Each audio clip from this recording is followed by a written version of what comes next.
या सरकारने पाठीवरनं प्रेमाचा हात फिरवायला हवा होता.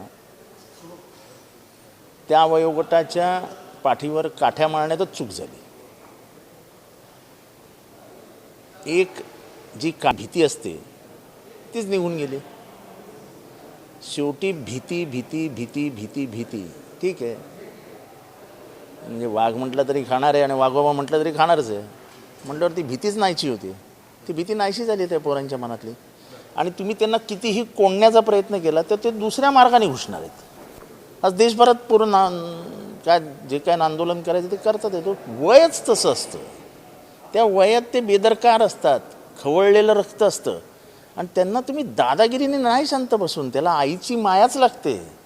आणि सरकारला म्हणून मायबाप सरकार म्हणतात, उगाच मायबाप सरकार म्हणत नाहीत. मध्यरात्री उशिरा पंतप्रधान मोदींनी व्हिडिओ जारी केला ज्यामधून ते सांगण्याचा प्रयत्न करत आहेत सोमवारी आम्ही नवीन बिल आणणार आहे या सगळ्या संदर्भात आणि फास्ट ट्रॅकवरून कारवाई केली. असं आहे की तुम्ही कितीही बिल आणा आणि काही करा, अरे मायाचा हात फिरवा ना.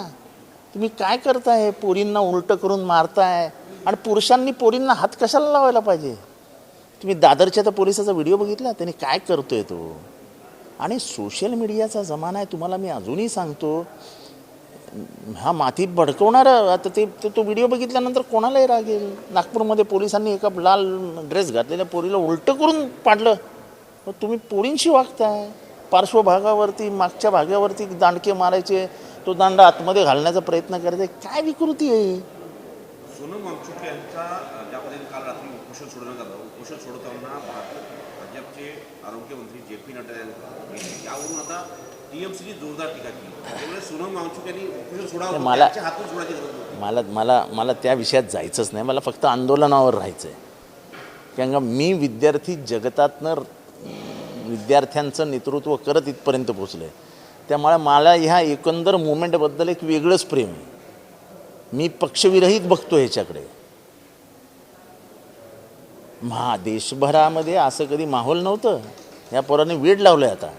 आणि जो पोरगा पोलिसांसमोर उभं राहतो आणि सांगतो मारो मारो मारो, मार खाऊन आल्यानंतर तिच्यात अचानक एखादा संचार येतो आणि तो उभा राहतो मारो मारो मारो. काय करू शकलात तुम्ही? काय नाही करू शकलात. पोलीस उभे राहिले फक्त.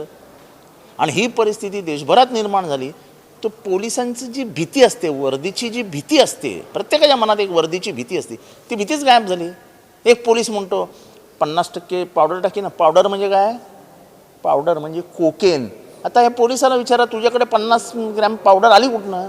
एवढी पोरं होती म्हणजे 300 ग्रॅम कोकेन झालं. 300 ग्रॅम कोकेन म्हणजे तो ॲक्टमध्ये आला. नार्कोटिक्सच्या ॲक्टमध्ये बसतो की तुझ्याकडे 300 ग्रॅम कोकेन कुठनं आलं? काय म्हणजे काय चालू आहे? ठाकरे बंधूंचं आंदोलन आहे रविवारी, तुम्ही स्वतः सहभागी होणार आहात का? असं आहे की माझं म्हणणं आहे की आंदोलन आता हे विद्यार्थ्यांचं आंदोलन आहे. कोणीही त्याच्यात यावं, कोणीही पुढाकार घ्यावा. आणि मला आनंद आहे की कोणीतरी पुढाकार घेऊन मुंबईत आंदोलन पुढे नेते. त्यात सगळ्यांनी सहभागी व्हायला हवं. त्याच्यात काही मोठं हे नाही. आज जर बघितलं तर आज एक बैठक होते सरकार आणि युवकांच्या प्रतिनिधींच्या दरम्यान, सीजेपीच्या प्रतिनिधी दरम्यान. पण अजूनही त्या संदर्भात संभ्रम आहे. जागा कुठं होणार आहे हे कळत नाही आहे आणि आंदोलन कसे पुढे जाईल हे काही कळत नाही. मला फक्त एवढं समजतंय की ज्या वयामधनं पाठीवरनं हात फिरवण्याची गरज असते, तुम्ही पाठीवरनं काठ्या माराल तर ही पुरं आयुष्यभर बदला घेण्याच्या भावनेतच राहतील. आपण बापांनी मारलेली थोबाडीत कित्येक वर्ष विसरत नसतो, पण आईचा मायेचा हात आपल्याला आयुष्यभर लक्षात राहतो. खरा बापच मेहनत करून आपल्याला पोचत असतो. विसरतो का आपण बापाचा रपाटा? नाही विसरत. ही मानसिकता आहे, जगाची मानसिकता आहे. तसं या पोरींना तुम्ही ज्या पद्धतीने वागवायला हवं तर त्या पद्धतीने वागवलं नाहीत. तुम्ही वेड्यासारखे मारहाण करत चुकले आहेत.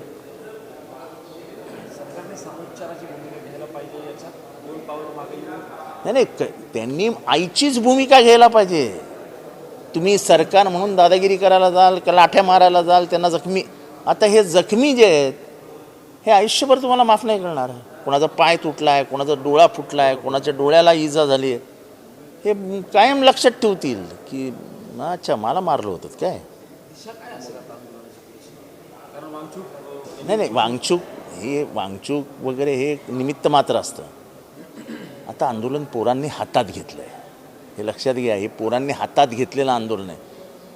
असं ते संयुक्त महाराष्ट्राच्या चळवळीत अमर शेख आणि अण्णाभाऊ साठे हे जसे पोवाडे रचत होते त्यावेळेस पोवाड्याची स्टाईल होती. आता रील्स आणि ती कुठले नवीन गाणे कुठली पद्धत असते तशी रॅप सॉंग्स, तसे रॅप सॉंग्स बनवले जात आहेत आणि ते रॅप सॉंग्स इतके इफेक्टिव्ह ठरतील की ते फटाफट मिलियन्समध्ये जात आहेत. आता आजच सकाळी काल रात्री एक रॅप सॉंग आलं आहे, मुंबईतनं मराठी रॅप सॉंग आलं आहे, ते 19 मिलियनवर गेलं. खरं तर याच रेटचा तुम्ही आता उल्लेख केला, पंतप्रधान नरेंद्र मोदींनी देखील काल ज्या पद्धतीनं आव्हान आता केलेलं आहे, नेहमी आपल्याला भाईओ बहिणो म्हणायला म्हणताना ते दिसत आहे. मात्र काल फ्रेंड्स म्हणून त्या व्हिडिओची सुरुवात केली आहे. दुसरं म्हणजे सेल्फी कॅमेऱ्यातून त्यांनी हा सगळा व्हिडिओ केलेला आहे. हे जेन्झींना कनेक्ट करणारं त्यांचे असं आहे की हा कनेक्ट फार आधी करायला पाहिजे होता.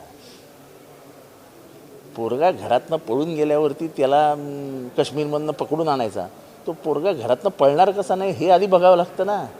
तो पळून गेल्यानंतर तो दुरावा निर्माण झालेला असतो तो आयुष्यभरासाठी राहतो. तुम्ही आधीच जर ह्या पोरांमध्ये घुसले असते, ती पोरं कोणाच्या कुठल्या राजकीय पक्षाने पुरस्कृत केलेली पोरच नव्हती.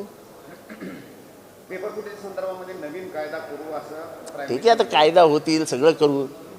जो बूंद से गई वो हौद से नहीं आती.